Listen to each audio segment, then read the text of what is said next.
மணக்கால் ஐயம்பேட்டை ஊராட்சியில் இயங்கி வரும் அரசு உயர்நிலைப் பள்ளிக்கு அரசனங்காடு ஏஎஸ் நாராயணசாமி அவர்களால் தான செட்டில்மெண்ட் மூலம் விளையாட்டு மைதானத்திற்கு 1975ஆம் ஆண்டு ஆவண எண் 1542 மூலம் கிடைக்கப்பெற்ற அந்த இடத்தை ஆக்கிரமிப்பு செய்துள்ள சமூக விரோதிகளிடமிருந்து மீட்டுத் தர வேண்டி மிகச் சிறப்பாக ஏற்பாடு செய்துள்ள இந்த உண்ணாவிரத போராட்டத்தின் நாயகன் மகேசன் சக்தி இயக்கத்தினுடைய நிறுவனர் பெருமதிப்பிற்குரிய அண்ணன் தென்னரசு அவர்களே, இந்த உண்ணாவிரத போராட்டத்தில் சமூக நோக்கத்தோடு இங்கு பங்கு பெற்றிருக்கக்கூடிய முன்னாள் ஊராட்சி மன்ற தலைவர் கமலாம்பாள் ராஜகோபால் அவர்களே, முன்னாள் ஊராட்சி மன்ற துணைத் தலைவர் சந்துரு அவர்களே, முன்னாள் ஊராட்சி மன்ற துணைத் தலைவர் மதிப்பிற்குரிய அண்ணன் ஜெயசராஜன் அவர்களே மற்றும் இந்த உண்ணாவிரத அறப்போராட்டத்தில் பங்கு பெற்றிருக்கக்கூடிய மணக்கால் ஊராட்சியினுடைய முன்னாள் வார்டு உறுப்பினர்களே, கல்வி மேலாண்மை குழுவைச் சேர்ந்த பொறுப்பாளர்களே, உங்கள் அத்தனை பேருக்கும் முதற்கண் வணக்கத்தை தெரிவித்துக் கொண்டு, இந்த பகுதியில் வாழக்கூடிய ஏழை எளிய மக்களின் கல்வி தேவையை பூர்த்தி செய்யக்கூடிய 2 பள்ளிகள் இங்கு இயங்கி வருகிறது. முதன்மையாக தொடக்கப்பள்ளி கிட்டத்தட்ட 114 ஆண்டு காலம் அது தொடங்கப்பட்டு இன்று வரை மிகச்சிறப்பாக ஏழை எளிய மக்களின் கல்வி தேவையை பூர்த்தி செய்யும் வகையில் நடைபெற்று கொண்டிருக்கிறது. அரசு உயர்நிலைப்பள்ளி கிட்டத்தட்ட 35 ஆண்டுகளுக்கு மேலாக 250 குழந்தைகள் படிக்கின்ற அந்த பள்ளியும் இந்த பகுதியில் இயங்கிக் கொண்டிருக்கிறது. இந்த 2 பள்ளிகள் தான் இந்த பகுதியில் உள்ள ஏழை எளிய மக்களின் வாழ்வாதாரமாக இருந்து வருகிறது. அப்படிப்பட்ட இந்த பள்ளிகளில் விளையாட்டு மைதானம் இதுவரை கிடையாது. இது சம்பந்தமாக பல முறை நாம் அரசு அதிகாரிகளுக்கு பல கோரிக்கைகளை வைத்தும் அந்த இடத்தில் இடமில்லை என்ற ஒரு காரணத்தை சொல்லி தவிர்த்து வருகிறார்கள். ஆனால் 1975ஆம் ஆண்டு இந்த பள்ளியில் படிக்கின்ற மாணவர்களின் நலனுக்காக ஏஎஸ் நாராயணசாமி என்கிற ஒரு கல்வியாளர் தன்னுடைய இடத்தை தான செட்டில்மெண்டாக ஊராட்சி மன்ற தலைவர் மற்றும் 8 பேரின் பெயரில் அந்த இடத்தை பதிவு செய்து கொடுத்துள்ளார். இங்கே இருக்கக்கூடிய இந்த சமூக ஆர்வலர்கள் எல்லாம் ஏற்கனவே ஒரு முறை அந்த இடத்தை மீட்க வேண்டும் என்று என்னிடம் சொன்னார்கள். அந்த ஊர் மக்களோடு இருக்கக்கூடிய சமூக இளைஞர்களோடு சென்று நாமும் அந்த இடத்தையும் அதற்கு அருகாமையில் இருக்கக்கூடிய ஒரு இடத்தையும் மீட்டு கொடுத்தோம். அப்போது மீட்டு கொடுத்த இடமானது தற்போது வரை ஒரு அரசின் டிஎன்சிசி சென்டராக இன்று வரை இயங்கி வருகிறது. ஆனால் இந்த விளையாட்டு மைதானம் அமைக்க மீட்கப்பட்ட அந்த இடமானது ஏதோ வழக்கு இருப்பதாக சொல்லி மீண்டும் அந்த ஆக்கிரமிப்பாளர்களிடம் அந்த இடம் சென்று விட்டது. ஆனால் அந்த இடத்தை உரிமை கூறி எந்த வழக்கும் இதுவரை இல்லை. அடுத்ததாக சொல்ல வேண்டும் என்றால், அந்த இடத்தை மீட்கப்பட்ட போது அதிலிருந்த மரங்கள் சேதப்படுத்தப்பட்டதாகவும் அதிலிருந்த பொருட்கள் சேதப்படுத்தப்பட்டதாகவும் ஒரு வழக்கு பதிவு செய்யப்பட்டுள்ளது.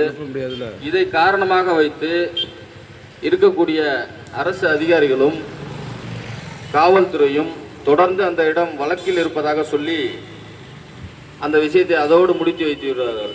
ஆனால் வழக்கு தொடுத்திருந்தாலும் நீதிமன்றத்தில் உத்தரவு பெற்றிருக்கிறார்களா என்று ஆய்வு செய்ய வேண்டும். நீதிமன்ற உத்தரவு என்பது அந்த இடத்திற்கு இதுவரை எதுவும் கிடையாது. நீதிமன்றத்தில் உத்தரவு பெற்றிருந்தால் மட்டும்தான் அதை அதிகாரிகள் கவனத்தில் கொள்ள வேண்டுமே தவிர, முகாந்திரமே இல்லாத ஒரு நபர் அந்த இடத்தை உரிமை கொண்டாடுவதற்காக வேண்டுமென்று திட்டமிட்டு போலியாக ஒரு வழக்கை பதிவு செய்து வைத்துள்ளார். அதை காரணமாக வைத்து இன்றைக்கு இருக்கக்கூடிய ஏழை எளிய பள்ளி பயில்கின்ற மாணவர்களின் அந்த எதிர்காலத்தை பாலடிக்கும் விதமாக இந்த செயலை செய்து வரும் சமூக விரோதிகள் மீது நடவடிக்கை எடுக்காமல் தொடர்ந்து இந்த மக்களின் உரிமைக்காகவும் இந்த ஊரில் நன்மைக்காகவும் பல்வேறு போராட்டங்களை அறவழியில் நடத்தி வந்த அண்ணன் தென்னரசு அவர்களை ஒடுக்கும் விதமாகவும் அச்சுறுத்தும் விதமாகவும் அவருடைய சொந்த நிலத்தில் இருந்த அந்த போர்வெல்லை சேதப்படுத்தியிருக்கிறார்கள். அது சம்பந்தமாக அவர் புகார் கொடுத்திருக்கிறார். அந்த புகாரில் உண்மை நிலை தெரிந்தும் காவல்துறை இன்று வரை ஒரு சரியான நடவடிக்கையை எடுக்கவில்லை.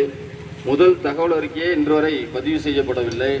இந்த சமூகத்துக்காகவும் இந்த சமூக மக்களுக்காகவும் நலனுக்காகவும் தொடர்ந்து அறவழியில் போராடி வந்திருக்கக்கூடிய அண்ணன் தென்னரசு அவர்களை இது போன்ற ஒரு செயலை செய்து அவரை முடக்கும் விதமாகவும் வலுவிழுக்கும் விதமாகவும் அச்சுறுத்தும் விதமாகவும் அந்த செயலை செய்திருக்கிறார்கள்.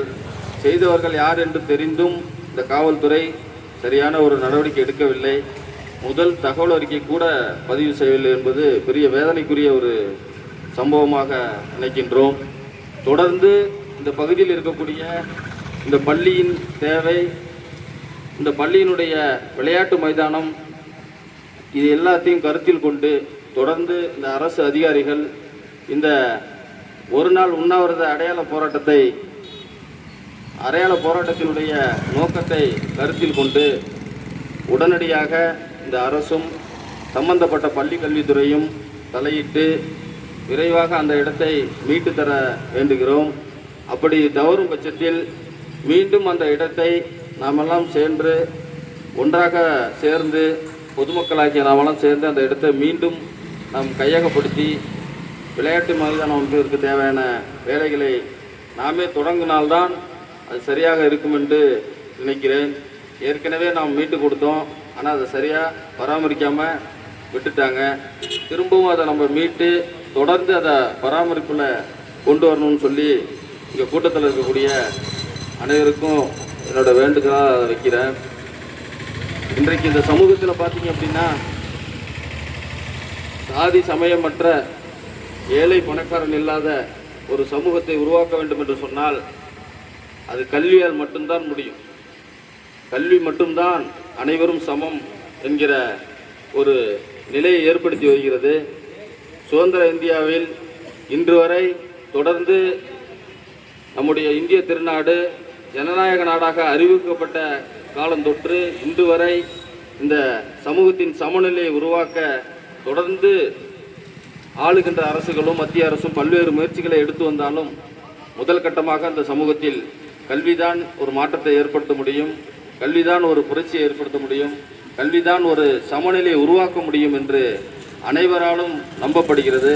அப்படிப்பட்ட சூழலில் இன்றைக்கு தமிழ்நாட்டில் இருக்கக்கூடிய பள்ளிகளில் முதலில் அடிப்படை வசதிகள் இருக்கிறதா என்று அரசு ஆய்வு மேற்கொள்ள வேண்டும். அதோடு இல்லாமல் இருக்கக்கூடிய பள்ளிக்கூடங்களில் விளையாட்டு மைதானம் இன்றைக்கு இருக்கிறதா என்று ஆய்வு செய்ய வேண்டும். கிட்டத்தட்ட 114 வருடமாக இந்த ஏழை எளிய மாணவர்களின் கல்வி தேவையை பூர்த்தி செய்து வந்து கொண்டிருக்கக்கூடிய ஒரு பள்ளி, அதற்கு அருகாமையில் இருக்கக்கூடிய அரசு உயர்நிலைப் பள்ளி, இந்த 2 பள்ளியில் படிக்கக்கூடிய மாணவர்களும் இன்றைக்கு விளையாட்டு மைதானம் இல்லாமல் விளையாட்டு என்ற ஒன்றே பெற முடியாத ஒரு நிலை இருக்கிறது. உலகத்தில் இருக்கக்கூடிய அனைத்து பள்ளிகளிலும் கல்வி நிறுவனங்களிலும் விளையாட்டுத்துறை என்று ஒரு துறை இருக்கிறது. அது தமிழ்நாட்டு அளவிலும் இந்திய அளவிலும் உலக அளவிலும் மிகப்பெரிய விளையாட்டு போட்டிகள் நடைபெற்று கொண்டிருக்கிறது. பள்ளியில் படிக்கக்கூடிய மாணவர்களுக்கு கல்வி எவ்வளவு முக்கியமோ அது போன்று அங்கு கல்வி பயிலக்கூடிய மாணவர்களுக்கு விளையாட்டு முக்கியம் என்ற உயரிய நோக்கத்தோடு தான் உலக நாடுகள் முழுவதும் விளையாட்டுக்கு முன்னுரிமை கொடுக்கிறார்கள். இன்னும் சொல்லப்போனால் உலகத்தில் உள்ள ஒரு சில நாடுகளில் துவக்கப்பள்ளியில் படிக்கக்கூடிய மாணவர்களுக்கு முதல்வராக கல்வியை கற்பிப்பதில்லை, மாறாக முதலில் விளையாட்டை தான் கற்பித்து வருகிறார்கள். அப்படிப்பட்ட சூழலில் 2 பள்ளிகள் இன்றைக்கு கிராமத்தில் இயங்கி கொண்டிருக்கிறது. அந்த பள்ளியில் விளையாட்டு மைதானம் இல்லை, விளையாடக்கூடிய வாய்ப்பு அந்த மாணவர்களுக்கு இல்லை என்பது பெரிய வேதனைக்குரிய ஒரு விஷயமாக பார்க்கிறோம். தொடர்ந்து தமிழக அரசும் கல்வித்துறையும் இதை கவனத்தில் கொண்டு மணக்கால் ஐயம்பேட்டை ஊராட்சியில் இயங்கக்கூடிய தொடக்க பள்ளிக்கும் அரசு உயர்நிலைப் பள்ளிக்கும் உடனடியாக ஒரு விளையாட்டு மைதானத்தை ஏற்படுத்தி தர வேண்டும். அங்கு கல்வி பயிலக்கூடிய மாணவர்கள் விளையாட்டில் மிகப்பெரிய ஒரு திறமையான மாணவர்களாக வருவதற்கு இந்த அரசு உடனடியாக நடவடிக்கை எடுக்க வேண்டும் என்று சொல்லி, இந்த பள்ளிக்கு விளையாட்டு மைதானத்திற்காக கொடுக்கப்பட்ட அந்த இடத்தை உடனடியாக மீட்க வேண்டும். இதற்கு தமிழக அரசு விரைந்து நடவடிக்கை எடுக்க வேண்டும் என்று சொல்லி, மீண்டும் இந்த அரசு தாமதப்படுத்தினால் பல்வேறு அரசியல் கட்சிகளை ஒன்று திரட்டி மிகப்பெரிய அளவில்